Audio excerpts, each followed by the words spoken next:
Hi, I am Deepak Sharma, संस्कार जैस wisdom football academy.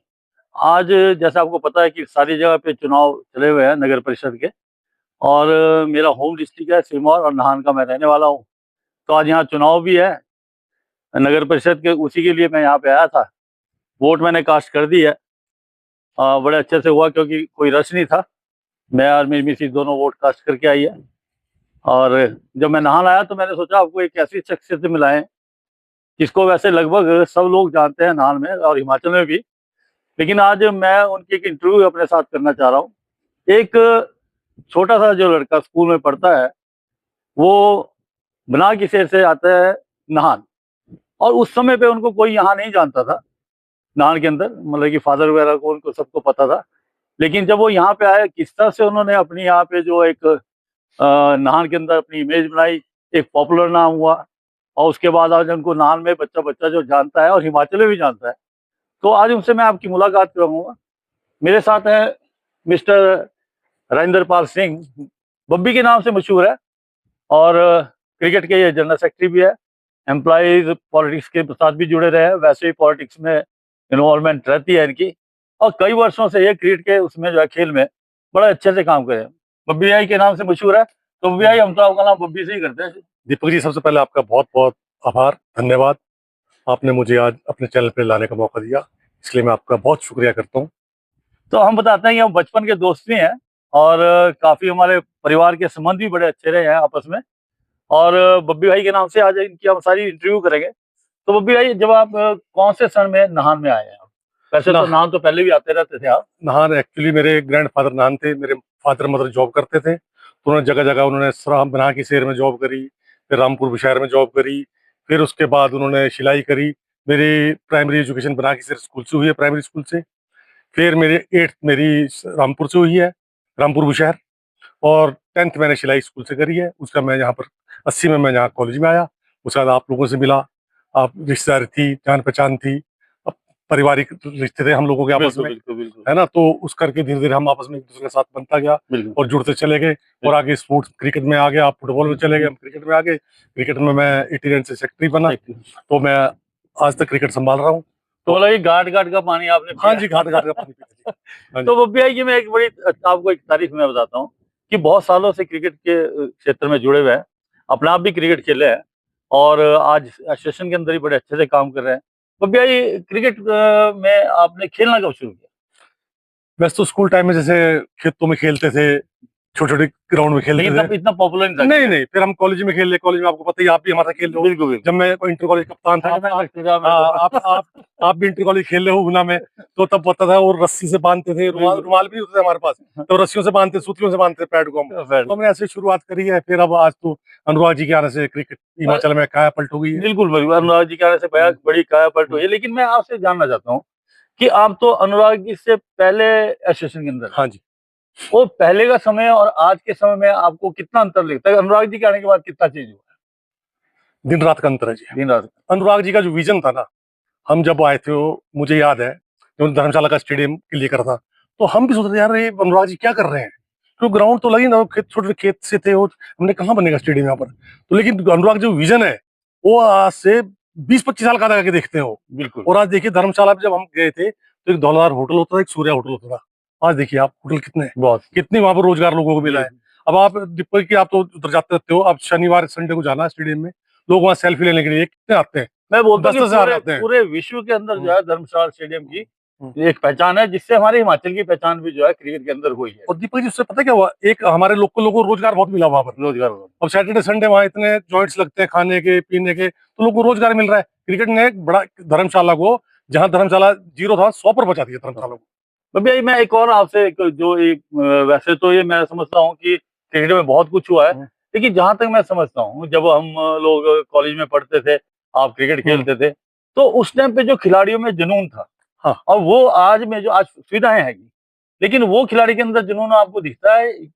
मेरे को तो नहीं लगता कि दिखता होगा। इसी में मेरे ख्याल से जितनी स्पोर्ट्स है हमारी सारी लगभग ऐसी हो गई है। प्लेयर सिर्फ खेलने आते हैं। खेलना था। आपको याद होगा दीपक जी, वो 2 टन का हमारा रोल होता था राज के टाइम का। हिलाना ही मुश्किल, उसको हिलाना, उसको हिला के थक जाते। खेलना क्या होता था बताओ ना, बॉल तक नहीं होती, इतना थक जाते थे। आज बच्चे 1-1 लाख के किट बैग है, आ रहे हैं, पेरेंट्स को पूरा दे रहे हैं। हमें पता, जब हमें चेयर पे डेली मिलती थी, बिल्कुल उसमें गुजारा करते थे। बिल्कुल आज बच्चों को, मैं तो अनुराग जी को जो करा है क्रिकेट में, आज 800 रुपए डेली मिल रही है बच्चों को। और बिल्कुल चेंज कर बच्चे दिया कमा के ला रहे हैं, बहुत रहना खाना पीना सब फ्री है उनका, तो बच्चों को इतनी मिल रही है और कितना क्रिकेट खेलने को मिल रहा है। बिल्कुल हमारे टाइम तो एक टूर्नामेंट होता था सीनियर डिस्ट्रिक्ट, बिल्कुल आप हार के नॉकआउट होता था, हार के घर आओ।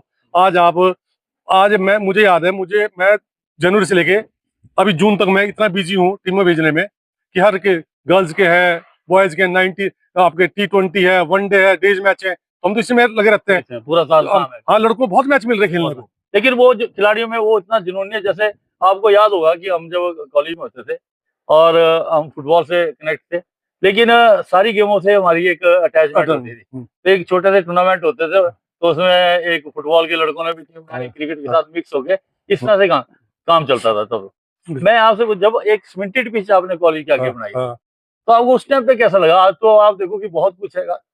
उस टाइम हमें लगा था हमने पता नहीं क्या तीर मार दिया। हम लोग कभी किसी, कुछ लोग आज तो किसी को बोलता, आप पेरेंट्स आते हैं कि हम बना देंगे विकेट जी, बिल्कुल टर्फ बनाओ जी, आप हम बना देंगे। बच्चों पेरेंट्स, लेकिन वो समय हमने देखा है। वो समय देखा है, और समय बड़ा। और लेकिन जहाँ तक आज की और पहले की मैं एक बात करता हूँ, जो मैंने देखा कि हमारा चाहे क्रिकेट था, बास्केटबॉल था, फुटबॉल था, 3 गेम बड़ी खेली जाती थी। और तो माहौल नहीं रहा इस बार का। तो उस टाइम पे कोई हमारे अंदर कोई ऐसी प्रतिस्पर्धा या कोई ऐसी जेलसी, आपस में कोऑर्डिनेशन था। हाँ बिल्कुल, है ना? मतलब कि जब भी फुटबॉल का टूर्नामेंट, मैं इतना बताता हूँ कि जब भी फुटबॉल का टूर्नामेंट होना, हमने बब्बी को, भाई को बोला कि यार हमारे को उस टाइम पे, क्योंकि ये बहुत पहले नौकरी पे लगे थे। आप कौन से सन में लगे थे नौकरी? 85 में। 85 में जॉब पे लगे थे, हम जॉब में थे। लेकिन इन्होंने जब भी इनको हमने किसी सहायता के लिए बोला, जो इनका सामर्थ्य होता था हमेशा करते थे। तो एक समाज सेवा से भी जुड़े रहे हैं। तो भैया, अपना नौकरी की, मैं आपसे जॉब की बात करता हूँ, तो आप फॉरेस्ट डिपार्टमेंट में आपने जॉब की है। हाँ जी, तो कौन से सन में आपने ज्वाइन किया था? मैंने 85 में ज्वाइन करता हूँ, 22 में रिटायर हुआ। 22 में रिटायर हुआ। हाँ जी। तो इनका जो अपना जो फॉरेस्ट डिपार्टमेंट के अंदर भी इनको हर शख्स जानता है, मैं बहुत अच्छी तरह जानता हूँ कि इनके विभाग में इतना आपस में प्यार और कोऑर्डिनेशन हैगा, जो इनके समय में रहा है। दीपक जी, मैं उस टाइम पे जब आप नौकरी करी आपने, अब तो आप रिटायर हो गया, तो राजनीतिक दबाव होता था? नहीं। अच्छा, उस टाइम शुरू, देखो राजनीति, शुरू में नहीं। राजनीति जो आई है, ये जब हमारे गोपाल दास वर्मा जी बने हैं बिल्कुल, स्टेट के, उसके बाद राजनीति स्टार्ट हुई है। उससे पहले तो जो इसमें सामर्थ्य होता था, जिसका वोट कर्मचारी होते थे, वो प्रधान बनते थे। अब तो ऐसा है, जिसकी सरकार है उसका प्रधान बनता है। अभी देख लो आप, 3 प्रधान है, किसी को मान्यता नहीं मिली है। और उससे जो है एक एम्प्लॉय के अंदर उनका एक दबाव भी कम हो गया, क्योंकि आपस में डिवाइड एंड रूल वाली बात। मैं 15 साल जिला इसका राजपत्रित कर्मचारी महासंघ का प्रधान रहा हूँ जी, जिला सिरमौर का। जिला सिरमौर हाँ जी, और स्टेट में भी आप रहे हैं। हाँ जी, हाँ जी, और 12 साल में नाहन यूनिट का प्रधान रहा हूँ। तो ये जो आपकी कर्मचारी यूनियन जो होती है, इसमें भी बहुत ज्यादा बदलाव हुआ पहले में। हाँ, बहुत बदलाव हो गया। अब तो पॉलिटिकल हो, पॉलिटिकल, और जबकि नहीं होना चाहिए। नहीं होना चाहिए, नहीं होना चाहिए। कर्मचारी का मतलब अपनी एक यूनियन, बिल्कुल और अपने लोगों के लिए अच्छा काम करें, उनको बेनिफिट दिलाएं, ऐसे ही मेरे ख्याल होना चाहिए। हम लोगों ने चला दिया ना जी, बिल्कुल, कि हम सत्ता से जुड़ना पसंद करते हैं। हर आदमी सोचता है कि मैं सत्ता से जुड़ जाऊँ। तो पूरी आपकी सर्विस में कभी आपको ये पॉलिटिकल उससे जो है ट्रांसफर या कोई ऐसा दबाव आपको? बिल्कुल हुआ है जी। हमें याद है 2005 में जब अनुराग जी ठाकुर जी जब पैरेलल एसोसिएशन बनी थी, मुझे पता है, मुझे मेरी ट्रांसफर निचार भी हुई है, शिमला भी हुई थी, चंबा भी हुई है, तो चलता रहता है। खेलों के साथ इसको नहीं जोड़ना चाहिए मेरे हिसाब से। क्योंकि देखो, आप कोई भी पार्टी का यदि आदमी अच्छा काम कर रहा है तो उसको अप्रिशिएट करना चाहिए। बिल्कुल, जहाँ तक मैं समझता हूँ। तो भैया, ये जितना आपकी जो आपने नौकरी करी है, और नाहन की राजनीति के बारे में थोड़ा सा आपसे मैं चर्चा करना चाहूंगा, क्योंकि आप, मेरे ख्याल आपने भाजपा भी ज्वाइन करी है। हाँ जी, मैं जिला संयोजक हूँ पूर्व कर्मचारी प्रकोष्ठ संघ का। अच्छा जी, तो आप मतलब कि भारतीय जनता पार्टी? हाँ जी, हाँ जी। मैं एक, मतलब मैं राजनीति की बात नहीं मैं वैसे करना चाहूंगा, मैं एक दूसरी जनरल बात में करता हूँ कि आपने अक्सर देखा होगा कि जो भी पॉलिटिकल पार्टी या कैंडिडेट जो होता है, वो किसी न किसी एक जात या बिरादरी के साथ जो जाके जो है वो जुड़ जाता है। तो उससे आप क्या समझते हैं कि जात बिरादरी का जो है उद्धार होता है क्या? मतलब ये होना चाहिए नहीं होता, या जात बिरादरी से अलग के जो एक अलग हट के जो है एक ऐसे नेता होना चाहिए जो कि समाज के लिए अच्छा काम करे? मैं इसका एग्जाम्पल देता हूँ। हमारे पहले यहाँ नाहन विधानसभा में राजपूत कम्युनिटी के एमएलए रहे हैं। बिल्कुल, है ना। राजपूत कम्युनिटी में भी, राजपूत कम्युनिटी से आता हूँ। राजपूत कम्युनिटी कहाँ है आज, है ना जी। उन्होंने किस, अब आप यहाँ 2,500-3 हजार बनी है, डॉक्टर बिंदल यहाँ आए और उन्होंने हर जाति का शहर, देखिए आप, जो शहर आज 17 में जो शहर था, 17 से पहले जो शहर था, 17 से 22 के बीच जो शहर था, और 22 के बाद जो शहर हुआ है, फर्ज नहीं है, 17 भाई में स्वर्णिम युग रहा ये नाहन का। मतलब हमारी एक किस्म से आप ये कहते हैं कि पॉलिटिकली हमारे को लोग पहचानने लगे। नहीं, डेवलपमेंट कार्य बहुत हुए हैं। डेवलपमेंट आप गांव में पुल पुलियां, शहर में देखो पार्क कितने बने, साफ सफाई देखो कितने पार्किंग बनी है, स्टेडियम बने हैं, क्या नहीं किया है डॉक्टर साहब ने। तो हम यही चाहते हैं कि भाई आप जो कैंडिडेट अच्छा, आप पॉलिटिकल पार्टी के साथ मत जाएं, मतलब कि आप ये देखें कि कौन सा जो कैंडिडेट है, जो आपका जो भी बनता है, वो चाहे कांग्रेस से है, चाहे बीजेपी से है, किसी पार्टी से है, यदि उसके अंदर सामर्थ्य है तो उसको जरूर अवसर देना चाहिए कि वो अच्छा काम आगे कर सके। इतना कार्य डॉक्टर बिंदल ने करा है यहाँ पर, आज तक किसी एमएलए ने इतना कार्य नहीं करा है। बहुत बड़ी बात है। और मैं ये बताता हूँ कि बब्बी भाई जो है राजनीतिक रूप से भी जुड़े रहते हैं पार्टी के साथ, और हर जगह पे मतलब कि ये लगे। तो आपके फादर कौन से डिपार्टमेंट में जाओगे? मेरे फादर पंचायत इंस्पेक्टर थे जी। पंचायत इंस्पेक्टर। मदर मेरे स्टाफ नर्स थे। तो अच्छा, मदन तो बहुत लंबे समय तक, अभी उनका ध्यान तो लास्ट ईयर हुआ था। तो वो भी बड़े एक्टिव थे, इनके मदर फादर भी, क्योंकि हमारा तो बचपन से जुड़ा रहा परिवार का, तो उनसे भी मिलते रहे हैं। तो अब आप का जो जीवन है, जो रिटायरमेंट के बाद का जीवन है, अब आप किस साइड को मतलब कि आपने इसको रखा है कि मैंने ये लाइन रखनी है, क्योंकि आप तो हमेशा बिजी रहते हैं? सर मेरा एक तो क्रिकेट के प्रति शुरू से प्यार है, वो तो है ही है, उसके डेवलपमेंट। हाँ। और मैं अब भाजपा का सदस्य हूँ, तो भाजपा की जो नीतियां है उसको लोगों तक पहचाना है, ये कार्य कर रहा हूँ।